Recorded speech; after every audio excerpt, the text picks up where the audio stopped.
Hello दोस्तों, एक बार फिर से आप सभी का स्वागत है आपके अपने चैनल मनोराज एपेटाइजिंग रेसिपीज में।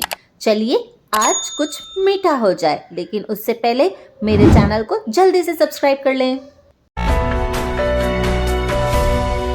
बाजार से लाकर मोतीचूर के लड्डू तो हमने सबने खाए हैं, क्यों ना आज इसे घर पे बनाया जाए। तो मोतीचूर के लड्डू बनाने के लिए मैंने यहाँ पर एक छन्नी में लिया है 1 कटोरी के करीब बेसन और इसे अच्छी तरह से छान ले रही हूँ ताकि बेसन के सारे गुठले खत्म हो जाए और हमें एक स्मूथ सा बेसन मिल जाए।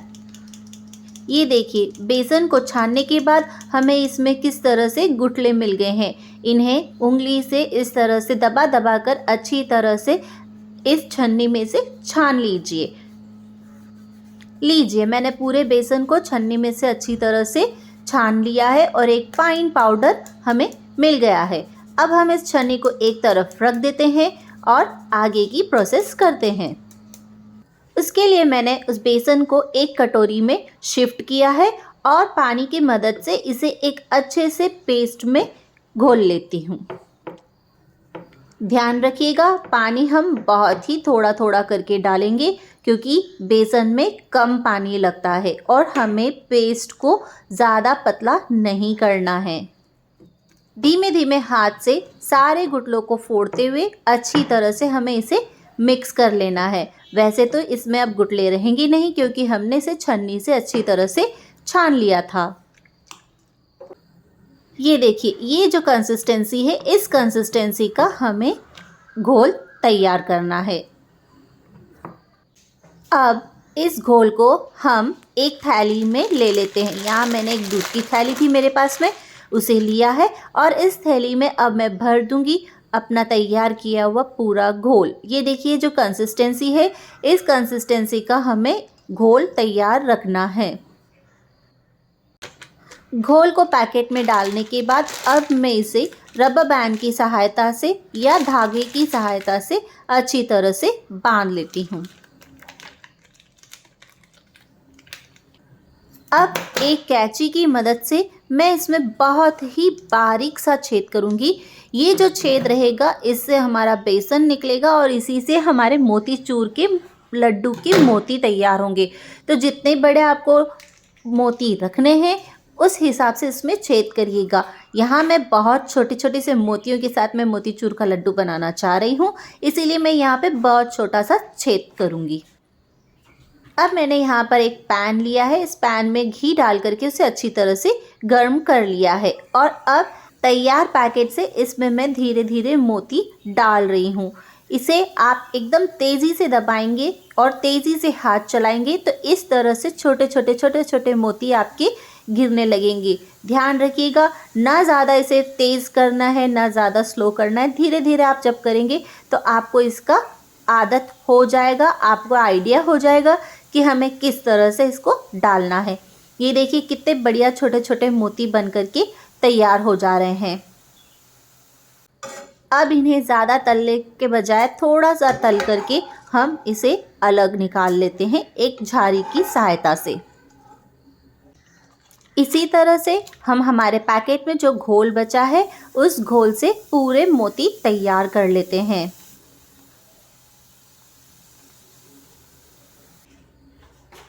ये देखिए, कितने बढ़िया मोती हमारे तैयार हो चुके हैं। अब हम एक कढ़ाई में 1/4 कप पानी और केसर को उबलने रख देते हैं और साथ में डाल देते हैं लगभग 3/4 कटोरी शक्कर। इसमें अच्छी तरह से उबाल आ जाने के बाद, सारी शक्कर के अच्छी तरह से घुल जाने के बाद हम इसमें ऐड करेंगे हमारे तैयार किए हुए बेसन वाले मोती। यदि आप चाहें तो चाशनी बना करके इसमें डालकर भी इसको अलग निकाल कर लड्डू बना सकते हैं। आप पहली बार बना रहे हैं तो इसी तरह से बनाएं। इन मोतियों को चाशनी में डाल करके अच्छी तरह से इन्हें भीगने के लिए रख देते हैं।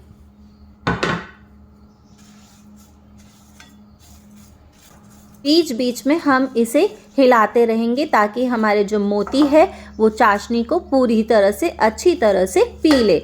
यदि आपको ज़रूरत लगे तो आप इसमें थोड़ा पानी डाल सकते हैं, पर यदि आप चाशनी बना करके इसमें डुबो करके कर रहे हैं तो ये काम करने की आपको ज़रूरत नहीं है। आप बस जब आपकी मोती अच्छी तरह से भीग जाए तो उसे एक छन्नी में निकाल करके पूरी तरह से चाशनी अलग होने तक रखे रहने दीजिए। अब मैं इसमें जो घी हमारा बचा हुआ था वो घी भी इसमें डाल दे रही हूँ, क्योंकि वो ज़्यादा क्वांटिटी में नहीं था। आप चाहें तो 1 या 2 चम्मच के करीब घी इसमें डाल सकते हैं, जिससे इसका फ्लेवर और कलर भी बहुत अच्छा हो जाएगा।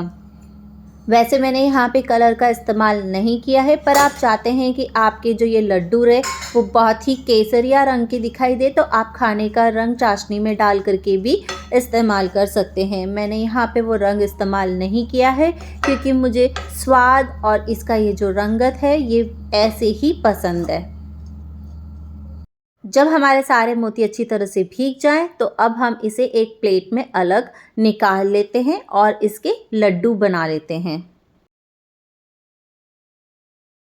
ये देखिए मैंने इसे एक प्लेट में निकाल लिया है और हल्का सा इसे फैला दिया है ताकि ये फरका फरका हो जाए, ज़्यादा गीला ना रहे। चलिए अब हम इसके लड्डू बांध लेते हैं। इसके लिए मैंने एक मुट्ठी भर के इसको अलग किया है और हल्के हल्के हाथों से इसको लड्डू का आकार दे रही हूँ। हमें ज़्यादा ज़ोर से प्रेस नहीं करना है क्योंकि लड्डू हमें सॉफ्ट सॉफ्ट बनाने हैं। बस इस तरह से आपको जितना भी स्टफ़ है उसका इस तरह से गोल गोल लड्डू तैयार कर लेने हैं। आप यदि चाहते हैं कि आपके सारे लड्डू एक बराबर साइज़ के बने तो आप कोई बर्तन वगैरह इस्तेमाल कर सकते हैं, चम्मच वगैरह इस्तेमाल कर सकते हैं, जिसकी मदद से उतना ही स्टफ़ लेकर के आप लड्डू बांध सकते हैं।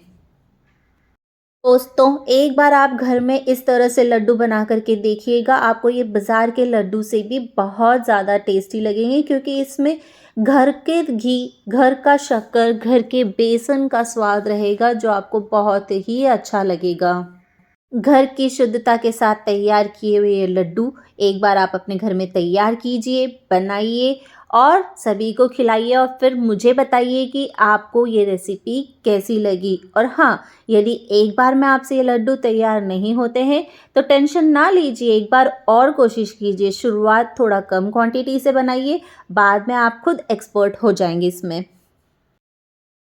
लड्डू को तैयार करने के बाद इस पर मैंने एक एक काजू रख करके इन्हें अच्छी तरह से तैयार कर लिया है। तो दोस्तों अब इसी के साथ मैं इस वीडियो को यहीं पे ख़त्म करती हूँ और आप लोगों से फिर मिलूँगी।